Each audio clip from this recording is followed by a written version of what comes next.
the Principal Secretary, State Department for Livestock Development, Jonathan Mweke,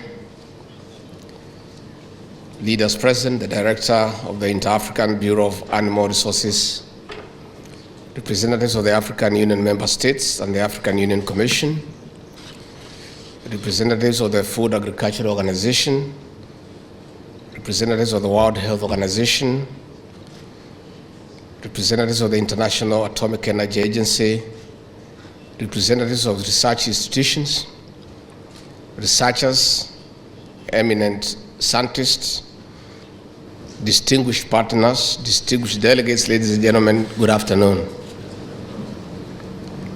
I have a prepared text because when you talk to scientists, you don't talk off the cuff because your statements must be factual, based on facts and statistics. So I choose to read something that is written. I bring you greetings from your fellow scientists and the President of the Republic of Kenya, Dr. William Samoei Ruto. And on his behalf and the people of Kenya, I welcome you to the home of African hospitality. Besides hosting this 36th General Conference, we welcome you to the home of the African Bureau for Animal Resources. We hold this conference under a timely theme when states in Africa have engaged the high gear in implementation of national development blueprints in line with Agenda 2030 of the United Nations and Agenda 2063 of the African Union. Under these development frameworks, agriculture is identified as a major sector that will propel the continent to a better Africa. Distinguished delegates and eminent scientists, livestock contributes between 30% to 80% to the GDP of sub-Saharan Africa. But this contribution is under threat from the Fly disease, which has been linked to economic losses of up to $4.5 billion annually. With over 2.1 billion heads of chicken, 490 million goats, 420 million sheep, 370 million heads of cattle, and other economically useful animals, resistance to multiple drugs has been noted in 21 countries, in Africa, Kenya included. This is a major threat to controlling the disease. It is also a major threat to the economy of the continent. With millions of people also depending on livestock for food, the continent will be insecure unless urgent action is taken. The meat market has been projected to rise by more than 100% in most African countries. For instance, poultry meat demand will rise by 214% by the year 2050. On the other hand, globally, it is estimated that the meat demand will increase by 80%, majorly due to urbanization. And without adding much, is to say this conference is very important. And with over 300 participants from across Africa and beyond, we have an opportunity to evaluate in detail the strategies we have employed for decades. With advancement in technology, this meeting brings different experts to the table.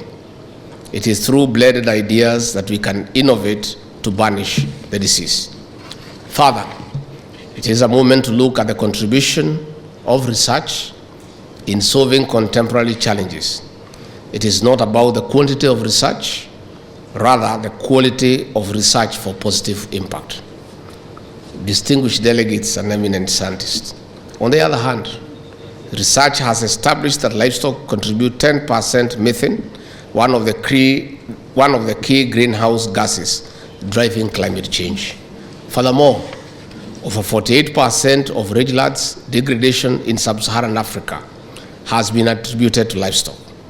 In this regard, this meeting is important in contributing to sustainable food systems through integration of climate-smart agriculture.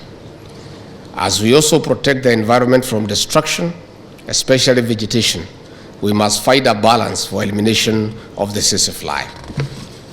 This is how we meet our commitment to the Loam resolution of the year 2000 of eliminating tsetse flies through this campaign. Distinguished delegates, indeed Kenya remains steady in eliminating the tsetse fly. Under the current development policy, the bottom-up economic transformation agenda, manufacturing is a key pillar. In 2 years, Kenya will stop importing leather items.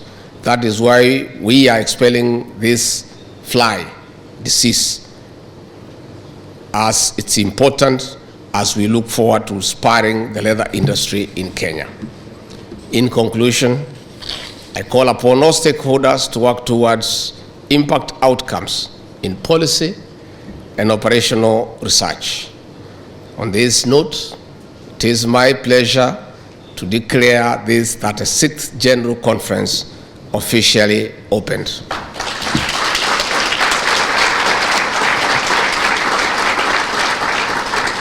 I want to encourage all of us who are given the privilege to serve to do so with passion and commitment for the Kenyan people, for the African people. Again, and as I said on Sunday, those of us who have been given the privilege to serve, do so with humility. Have empathy with the people that you take care of. Respect those under you. Address them with respect and decorum. It costs you nothing. Nothing, absolutely nothing. Because people are people. So those of us who are here who lead this or that organization, those placed under your care, please treat them with respect and dignity. If you serve the people of Kenya, those are your bosses, they are your employers. Dignify them by the way you address them. Even when there are challenges, remain calm and steady and address problems in a humane and humble manner so that those who are victims of that challenge can feel understood and empathized. That is a hallmark of leadership. On African International Heritage last night, and we did agree that in the coming week, I chair the National Emergency Response Committee, and I'll convene a meeting next week with all our environment partners, county governments, the various ministries, and all other stakeholders to discuss, to receive a report from the Meteorological Department on the weather forecast and the likely timelines of the rains that are predicted that they will take effect in this country and the rest of Africa. And we'll start discussing with all stakeholders, the military, the police, the National Disaster Center, and the Ministry of Health, Public Health, all the actors and stakeholders in that space on the level of preparedness so that we can start preparing. But on their own, I have information that various departments and agencies are already mapping out the various interventions. For example, the governor Nairobi have already started unblocking the drainage and all that. But we want to have a stakeholders meeting so that we can have a checklist of what every agency needs to do so that we can now tell the country we are prepared to deal with possible floods, flashes, and no other challenges that